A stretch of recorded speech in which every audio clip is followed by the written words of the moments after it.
Most videos I see on YouTube about analyzing a game's story seem to be theory videos. I'm afraid if you want game theories, you'll have to look elsewhere. This video is not about trying to prove that your favorite video game character prefers Raising Cane's to Chick-fil-A. It's about analyzing the way in which a game succeeds or fails to tell an emotionally effective story, and what tools they use to do so. As a game developer who enjoys a good story, I hope to shine light on what tools game developers can use to tell stories, and to analyze how effective a game's story is. An effective story in a game gives context to your actions, allows the player to immerse himself in the setting of the game, and allows the player to feel a sense of progression as their actions affect the plot. Remember that whether you enjoy a story is subjective. The purpose of this analysis is to determine how good a video game is at doing these three things. So without further ado, let's start an analysis of Nine Souls. On September 4th, 2025, the developers of Hollow Knight brought the world Hollow Knight Silksong. It was a big day for indie games, and I hoped that I would enjoy Silksong as much as I enjoyed Hollow Knight. And I didn't at all. Afterwards, hoping to wash the taste of Silksong out of my mouth, I stumbled upon Nine Souls from a promotional YouTube short, and decided to give it a go. I had never ever heard of Nine Souls before, despite it looking like a fairly decent game, and after trying a bit of it, I cannot possibly fathom why I've never heard of this game until now. In my humble opinion, Nine Souls has got to be my favorite Metroidvania game that I've played in my life, and the game's story is one of the best stories I've encountered in a game. It has a solid and believable world, enjoyable characters, and a tough but rewarding combat system. For this analysis, I'm going to go through the game in chronological order based on memory, and some videos I took of me playing it, and explain what the story is doing as we go along. I've intentionally avoided referencing secondary sources like the Nine Souls wiki and lore breakdown videos, because I want to analyze how the game presents its story, not how someone else presents it. If a game cannot be understood via the game itself, to me, that is a failure of the game to communicate its story to the player. I'm going to be spoiling the story in this analysis, and if you don't want that, go play the game yourself. I've talked about what I think of the game, and I would recommend it. I don't think that a good story can be spoiled, but you've heard my review, and I recommend the game if you enjoy Metroidvanias and want to experience this one blind. Also, before we begin, there is going to be a bit of gore in this one. I'll put up a warning and cut things up with timestamps for your viewing convenience. Alright, so we open up the game and I treated to the intro cutscene. The shot pans up to reveal two figures on a cliffside, one in yellow robes, hanging from the cliff with one hand, the other a tall masked individual wearing black and red. The scene cuts to reveal the fellow in yellow robes. He is severely wounded and bleeding. Another cut shows the masked figure, and we actually get to see her face. She appears impassive and unemotional. Her lips move as if to say something that we cannot hear, and then the yellow-robed figure falls. We hear an impact, and the next scene is him lying, badly wounded where he fell. He appears dead. We then get a few visuals. One showing what seems to be a little girl playing a flute that looks visually similar to the yellow-robed figure, before the visual changes to show a much more human-looking boy with white hair. He has stopped playing the flute and appears shocked, and the camera cuts to behind him to show us that he has noticed the yellow-robed figure, now inexplicably cocooned in a crack in the rock. The figure's eye opens, showing us that he is alive, and the scene fades. So, why is there a 2-minute long cutscene with no dialogue at the start of this game? Why isn't this whole sequence cut in favor of, gameplay? Well, this excellent scene has a few important jobs. First, it shows us the world and its tone. The music and visuals recall an older Chinese setting, as beautiful cherry petals fall from the trees. The gore serves to show the severity of the yellow-robed figure's wounds, as well as set the scene for a more grounded narrative. With characters this cute and fluffy looking, it could be easy to conclude that the story is a less serious one. This opening cutscene destroys that idea. This cutscene sets up the relationship between the boy and the yellow-robed figure, establishing that the boy found the figure after his fall, and finally this sets up the mystery of who the masked villain is, why she killed the yellow-robed figure, how the yellow-robed figure survived, and who the little girl is. Excellent. This beginning cutscene sets the tone for the story, gives us a sense of mystery and intrigue to pull us in deeper, and sets up the principal character in some of his most important relationships. It's everything an opening cutscene should be. Now we start the game proper. We cut back to our player character, who's relaxing in a cave. In runs the boy from earlier, who says, Yi. Yi is our player character for this game. I find his name rather difficult to say in English. The developers are Chinese, and this name carries some folklore significance to them. But I must apologize if I struggle to say Yi. When I say Yi out loud in English, it sounds like I'm cutting off a different word, and it's difficult to take myself seriously. So to make things easier on myself, I will call him Yin for the purposes of this video. Please understand I mean no disrespect. Yin is not his name. This is just for communicating things a bit easier. The boy's name is ShaunShaun, a kid so nice they named him twice. From the way ShaunShaun's name displays when he speaks, he and Yin clearly know each other well. They talk about dinner, a mundane conversation to emphasize that these two know each other and have an established relationship. Then Yin asks if ShaunShaun wanted to talk to him only about dinner, to which ShaunShaun says, "Oh yeah, the flower," and runs off. So the dialogue here is incredibly well written. I'm not going to go over all dialogue in all areas of the game, but let's break down what's going on here. First, the relationship between Yin and ShaunShaun is fleshed out. They have clearly known each other for some time, and we can conclude that some time has passed since Yin's fall and his actions here, during which he and ShaunShaun spent some time together. Their dialogue also shows off their character. Yin is very direct, there's no embellishment to his words. When ShaunShaun talks about dinner, Yin's dialogue options come off as rather detached, almost rude. ShaunShaun, by contrast, seems to respect and look up to Yin. When Yin says that he hopes the meal will be seasoned properly, ShaunShaun responds that he won't let Yin down, as if Yin has asked him to undertake a courageous and heroic mission, instead of, well, seasoning a meal. The shape of the text box and character portraits reinforce this. It's much easier to read emotion into ShaunShaun, and his text box shape changes to indicate excitement. Yin's portraits only show emotion through the eyes, making his character come off as a bit more emotionally detached and inhuman. The fact that he has no eyebrows helps with this. Finally, Yin asks about what ShaunShaun really came to talk about, to which ShaunShaun exclaims something about a flower and rushes off excitedly. This emphasizes Yin's direct nature. He's the kind of fellow that cuts straight to the point, and he'll be cutting a lot more things later on in the story. ShaunShaun seems excitable and changes the subject quickly. He seems easily distracted and a bit less mature. He acts like a child, and that's because he is a child. His relative immaturity contrasts well against Yin, and serves to make him seem more mature. These two characters have some excellent chemistry. They play off each other in really interesting ways, and this causes the player to become emotionally invested in what happens to Yin and ShaunShaun. Yin is characterized as mysterious and aloof. ShaunShaun is characterized as innocent and a good kid, and I am already interested in what their stories are. And all of this is in a single scene of dialogue. That is incredibly effective dialogue writing. After hopping through a short tutorial to follow ShaunShaun out of the cave, and passing a note written about the day Yin and ShaunShaun met, further characterizing ShaunShaun as imaginative and a lover of heroic stories, ShaunShaun states that he wants a crimson hibiscus flower for a village ceremony. Yin spots one, but ShaunShaun expresses that he cannot get to it, and appears disappointed, at which point Yin offers to get it for him.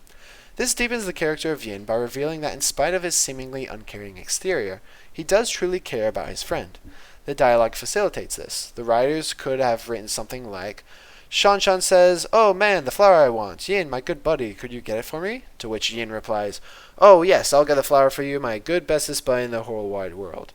This would communicate more or less the same thing, but the writers hint at some excellent complexity in Yin's character because he's the one to offer to get the flower for ShaunShaun. Then the player is provided with a choice to either go and get the flower or not get the flower. Alright, now's the perfect time to talk about player agency. You see, every game with a story needs to consider how much the player's actions are going to affect the story. Because Nine Souls has an active character for their player character, instead of a blank slate protagonist like Mario or Chell from Portal, the character of Yin needs to be balanced against the control of the player.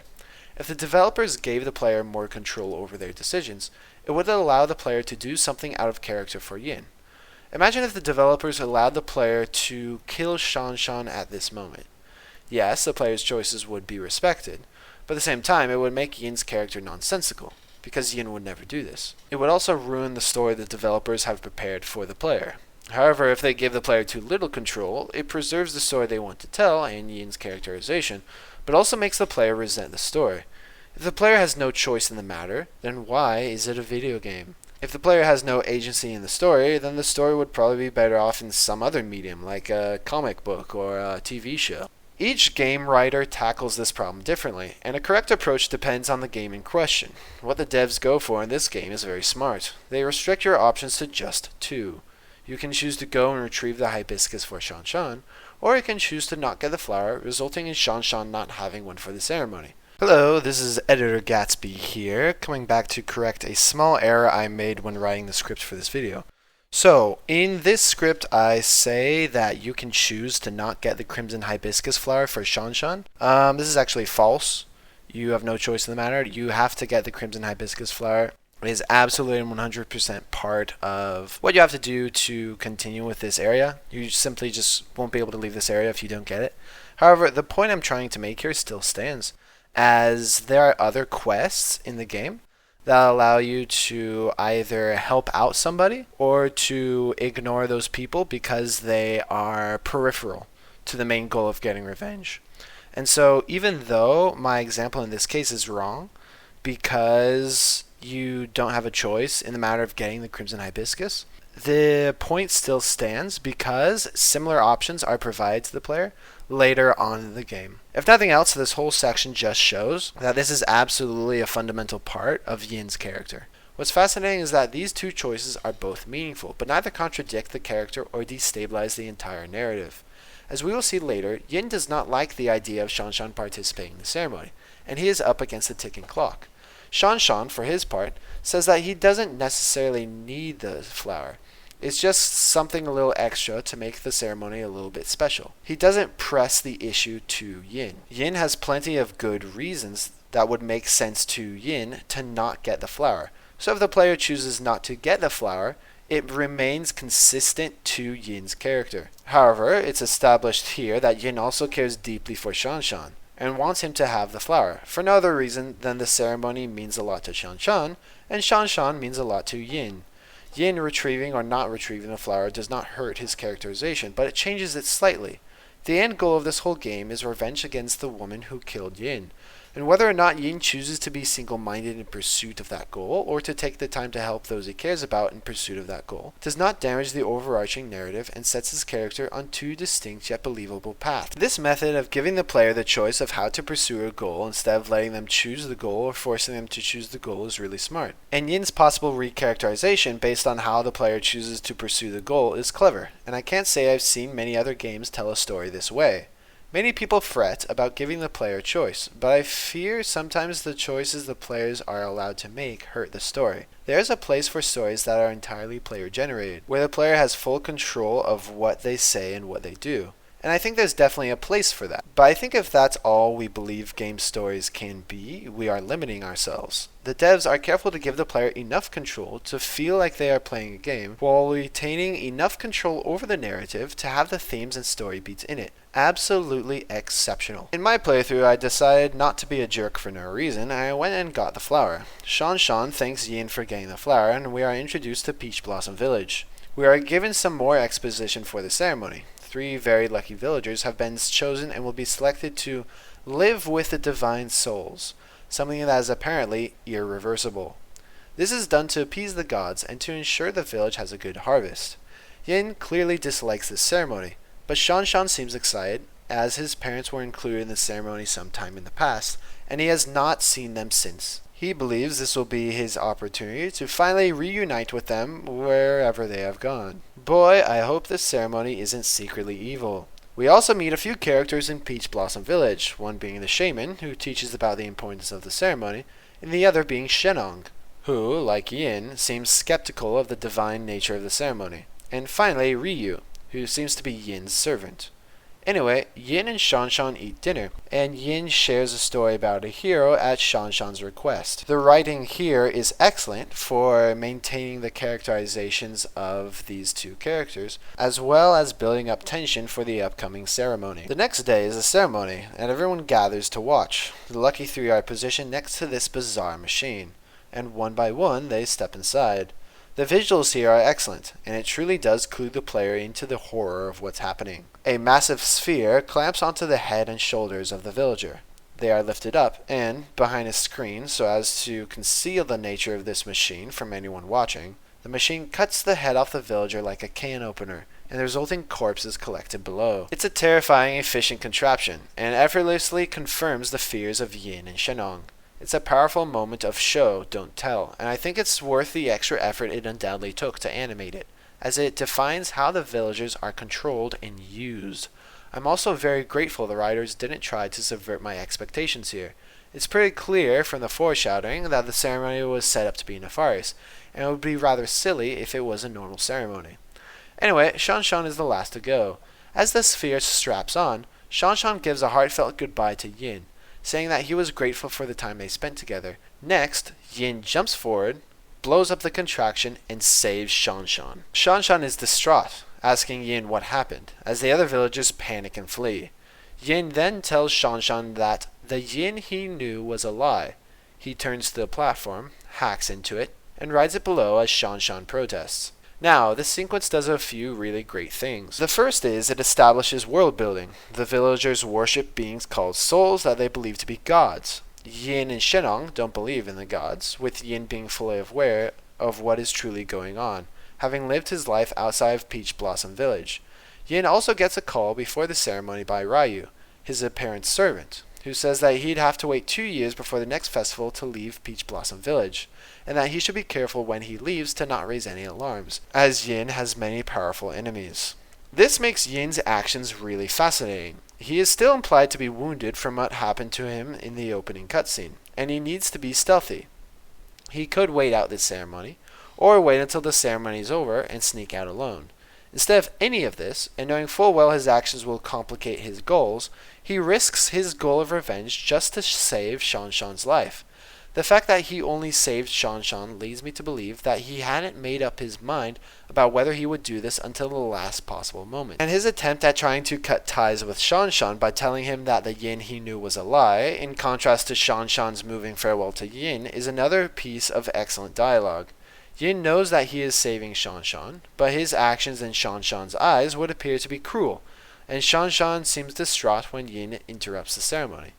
So, Yin cuts ties, the implication here being that Yin expects to never see ShaunShaun again, and either does not have the time to explain how completely tiny and insignificant ShaunShaun's world is, or does not want to face the betrayal that ShaunShaun must undoubtedly feel for interrupting what he believes is perhaps the most important moment of his life.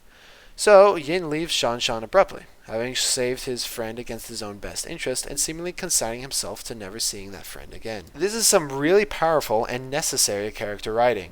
It cements Yin as a good person, because, though he has been brusque before, he saves the life of someone he cares about, and he does it expecting nothing in return. This also shows off Yin's incredible character complexity. He clearly has important goals, and he clearly is motivated by a desire for revenge.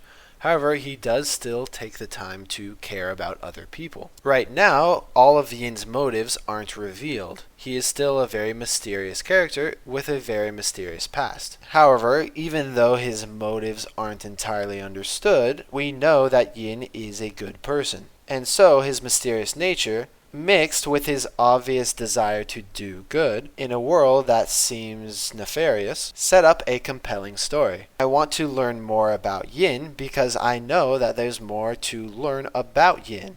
I know that there's a reason why he does what he does, and I want to figure out what that is. I want to learn more about the world because I want to learn more about Yin. He's a compelling and interesting character, and I want to understand why the world has made him what he is today. A compelling, interesting, and multidimensional character is necessary for a good story. A story is told between a setup and a payoff, and Yin is an excellent setup, waiting for what is undoubtedly a very satisfying payoff. If the setup was poorly executed, then the audience is going to have no reason to care about the payoff, and therefore they would have no reason to care about reaching that payoff. This is part of why you might start a game and never finish it, always saying you might come back, but in reality, the story and the setting of that game does not justify you reaching whatever payoff is promised by the setup. Now, you could argue that Yin should have done more to explain the nature of the ceremony to try to avoid any of this from happening, but it's explained earlier that the souls are watching. And Yin, even in Peach Blossom Village, must keep a low profile. This is probably why he goes around wearing a mask in this segment. This also makes Yin seem morally complex. He's clearly committed to doing the right thing, but is he willing to permit evil for the greater good? Or is he willing to pursue what is right, even if it makes his goals harder for him? This also fits with the two paths the players can choose that Yin's character go down. Yin descends below and we immediately kick off into the action of the game. We get a combat tutorial showing us that Yin's combat is based off of a parry mechanic, where you have to press a button at a precise time to parry, and then use the charge you get for parrying to blow up enemies with your talisman. This combat feels amazing, and it feels really cool once you get into the rhythm of it. We also receive more world building. This area we are in is called the Ape Man Processing Facility, and we can see from the background elements that there are hundreds of Ape Man corpses lined up for processing, suggesting that this operation is bigger than just Peach Blossom Village. The cold efficiency of the ceremony machine makes more sense as we realize that these ape men are grown and harvested like livestock. And from outside, Peach Blossom Village is called Livestock Pen 95. We get another call from Ryu, confirming that Yin blowing up the ceremony machine did indeed put him in more danger, as it gives Yin's enemies more time to realize that he is alive and mobilize against him.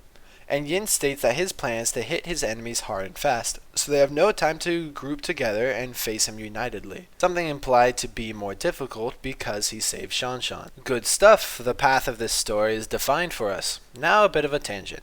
This here is the first real enemy we see in-game, called a Blade Trooper. There's other things we fight before, but this enemy is established as our main cannon fodder of the playthrough. We see these guys a lot, and they are the most common guards and footmen of Nine Souls. And this design is incredible. He's dark colored with a samurai-esque inspiration and red highlights. He looks intimidating. He has his own moveset and attacks competently with a sword, can tank a few hits with your normal weapon, and forces you to get comfortable with a parry mechanic. He is intimidating and he is deadly. He is one well-designed enemy in a sea of well-designed enemies in a game that is intended to be difficult. Now, I don't see enemy designs this intimidating very often, especially from indie games. Most indies I see have cute enemies, and I think this is an effort to match the design of industry giants like Nintendo. I have nothing against cute-looking enemies. They have their place. However, one reason I love Nine Souls is how the devs made the regular enemies as intimidating as possible. Let's take a look at Silksong's first enemies for contrast. There's nothing wrong with these designs. I don't hate them. But I honestly wouldn't be scared of one of these if I saw it in real life. It's a little fellow with no sharp edges or obvious weapons or defenses. It works fine as an enemy, but I have a hard time believing that this could pose a threat to me in real life, which makes it seem stranger why Hornet, who is characterized as being a better fighter than I am in real life, would ever get hurt by one of these things. Contrast that with Nine Souls. I would absolutely not want to meet a bladed trooper in real life. The Pilgrim from Hollow Knight looks like a cute stuffed animal, which fits the art direction of that game. But the bladed trooper looks like a weapon in a way that fits the art direction as well as the lore behind them and their intended purpose. There's nothing wrong with how Silksong, or any other game for that matter, presents its enemies. However, at the end of the day, Silksong's starting enemies look like stuffed animals, a fun surprise for your 12-year-old daughter. The bladed trooper, by contrast, looks like a fun surprise for the National Guard. The enemies in Nine Souls are so special to me because they were meant to look like the threats they represent, and as a result, overcoming one of them feels a lot more significant than it otherwise could be. I don't see designs this intimidating in many games, and I feel like devs should consider if it fits their game's direction. So, this has been the opening sequence of Nine Souls. We have not yet even reached our first soul, the very first boss of the game, and yet there's a lot of really competently made stuff to talk about. I could go on for a long time about the choices the devs made, but I will end this video here. If you would like to hear more about the design of Nine Souls, I would love to make further parts to this video, as many as is needed to cover the cool stuff in the game. I have not yet finished the game as of this video, but I have seen a good portion of it, and there is a lot to analyze. I'd also love to do similar videos breaking down some Toby Fox games, Silksong and Hollow Knight, and perhaps others, but those will have to wait for later videos. Please leave a comment on what you thought about this analysis and if you'd like to see a part 2, and feel free to subscribe so you get notified when part 2 drops. Thank you so much for watching and have a lovely evening.